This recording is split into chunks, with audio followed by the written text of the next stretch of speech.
फेस्टिंग का दिन 24। आज का टॉपिक है परमेश्वर के मंदिर के द्वार। भजन 118 का 19 और 20। मेरे लिए धर्म के द्वार खोलो, मैं उनमें प्रवेश करके यहोवा का धन्यवाद और उसकी आराधना करूंगा। यहोवा का द्वार यही है, इससे धर्मी प्रवेश करने पाएंगे। आज आपको जो वचन भेजे गए हैं उनको लेकर प्रार्थना करें। पुराने नियम में परमेश्वर ने मूसा को तंबू बनाने की आज्ञा दी। उस तंबू के 3 द्वार थे। बाहरी आंगन का द्वार, जहां आम लोग परमेश्वर के लिए भेंट लेकर आते और परमेश्वर की आराधना करते थे, पर पवित्र स्थान के द्वार द्वारा केवल याजक प्रवेश कर सकते और भेंट की रोटियां लाते, धूप जलाते और दीपदान जलाकर परमेश्वर की आराधना करते। पर परम पवित्र स्थान के द्वार से केवल महायाजक साल में एक बार ही लहू लेकर जाता और परमेश्वर के सामने आराधना कर सकता था, जिसका मतलब आम इंसान उस परम पवित्र स्थान में नहीं जा सकता था।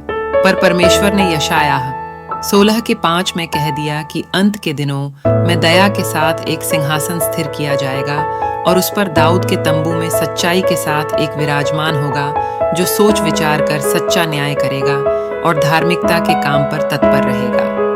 दाऊद के तंबू में सिर्फ एक ही द्वार था जो सीधा परम पवित्र स्थान में प्रवेश करवाता था, और हम जानते हैं जब प्रभु यीशु ने क्रूस पर अपनी जान दी तब मंदिर का पर्दा ऊपर से नीचे की ओर फट गया, जो यह दर्शाता था कि हम जो अलग थे उनका मेल परमेश्वर से हो गया।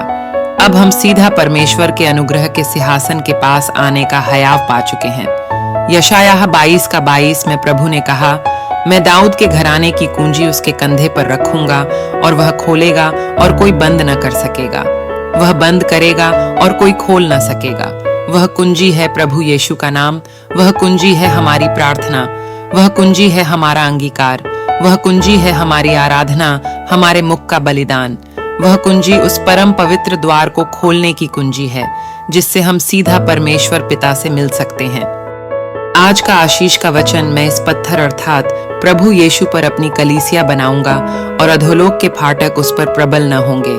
मैं तुझे स्वर्ग के राज्य की कुंजियां दूंगा, और जो कुछ तू पृथ्वी पर बांधेगा वह स्वर्ग में बंधेगा, और जो कुछ तू पृथ्वी पर खोलेगा वह स्वर्ग में खुलेगा।